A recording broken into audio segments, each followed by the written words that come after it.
Hey guys, so I want to talk about part two of mystery novels. And I want to start by reading and then talking about a status that I put up last year on my Facebook. I was talking about the second book that I had finished of 2021, and here we go. I'm about to finish my second book of 2021, a young adult called You Will Be Mine by Natasha Preston. I've definitely been engaged by the other two books of hers I've read. I'm invested in this one, but I've also noticed something that I've recently realized is a pet peeve of mine. So this one is a murder mystery. A group of friends has begun receiving threatening notes, and two of the group have been killed already, as has a police officer assigned to protect the remaining ones. The first time they talk to the police, one of them comes up with a suspect, and that's who everyone has stuck with as the "it must be him" person. It's obviously not. Anyone who's read any kind of young adult mysteries, and especially like me growing up on the Fear Street books by R.L. Stine, knows that they throw these obvious red herrings at you all the time. So when the reveal comes, it's this big WTF moment. But then when you look back on things, you can see how, oh, yeah, I get it. This actually related to that person. But that's exactly what bugs me. I do get how once you become convinced of something, it's hard to change your mind or consider other people's opinions. However, since the police are involved in this case in the novel, why aren't they asking questions about anyone else involved with this group? Why aren't they saying, where was this family member, this student from your class, on the nights of the murders? I don't know. That single-mindedness the characters have, all in the name of fooling you until the big reveal, bugs the crap out of me. And I don't know how good of a mystery it really is if your entire book hinges on smoke and mirrors illusions that the characters are determined to believe because they're refusing to look at anyone else.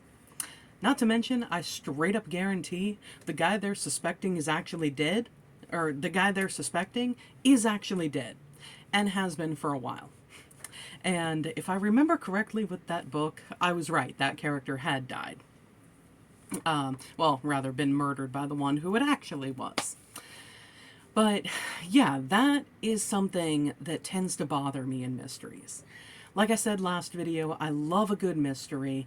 I love trying to figure out who the culprit is and seeing if I can pick up clues and stuff like that better than the main character does. And, you know, it's kind of 50-50. It depends on the structure of the novel and, honestly, if the audience is meant to pick up on who it is, as opposed to it being more something where we're just along for the ride and the main character knows more than they're letting on to the reader.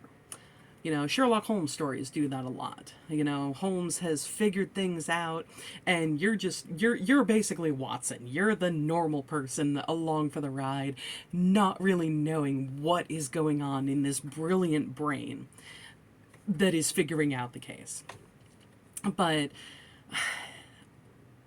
there are, like I said with this novel, you know, there was one suspect that the teenage characters were suspecting, and just putting all your eggs in that basket for a book, you know, it bothers me. And I realize that as I've continued to read more mystery stuff, I've looked at what the plot is, who the main character is suspecting, and kind of thought to myself, all right, so I've read other books by this author. They do the twist ending or, you know, some kind of thing like that about 3/4 of the way through the novel, and then the rest of this is the conclusion. Okay, who do I think is never going to be mentioned as anything in this book? And I can give you a perfect example of that. When I read The Maidens by Alex Michaelides, I think it is. Hang on, let me look that up.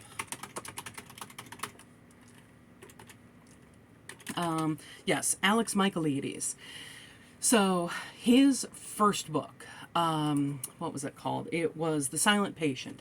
That one was amazing. That one shocked the heck out of me. And honestly, if you want a really great book that just plays with the characters and the reader's minds as they go through it, check out The Silent Patient. When I read The Maidens, which is his second book, I had really high expectations because, I mean, The Silent Patient, it was like up here for me. The Maidens, it had a really interesting tie-in to The Silent Patient at the very end of it. But as I was reading The Maidens, I was like, all right, I remember what he did with Silent Patient. The Maidens is a dark academia murder mystery. So I was like, all right, who do I suspect least here? Who seems like the kind of person who would be a victim? One who is the red herring kind of person?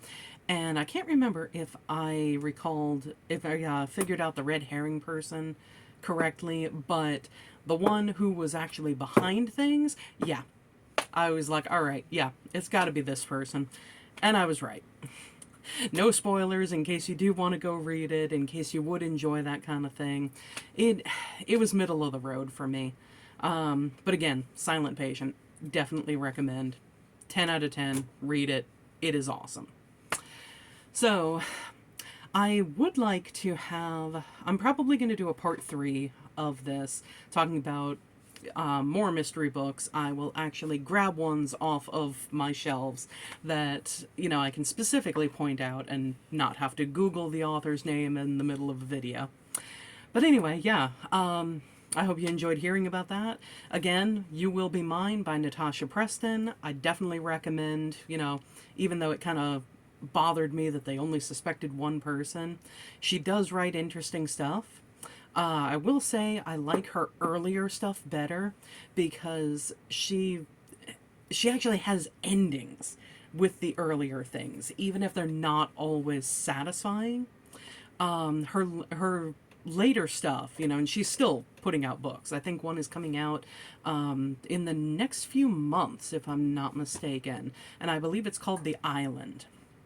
But the past few books of hers that have been new releases, it's like she reached a deadline and had to stop, or didn't know what she wanted to do with the characters and so just stopped, or I don't know what the circumstances are, but the novels, they don't come to a satisfying end necessarily, even though getting to the end is a very interesting ride. So if those kind of endings, will bother you, but not too much, you're more along for the ride in a novel, go for reading her stuff. If those kind of things do bother you, then probably stay away from her past, 3 or so latest releases, latest as of January 9th, 2022. But before that, let me see, Awake, The Twin, what's it called? I think it's The Lost. But those are really good. They have kick in the ass endings, but they're good, and they're actual endings.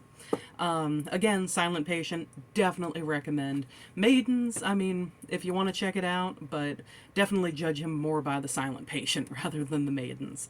Michaelides, by the way.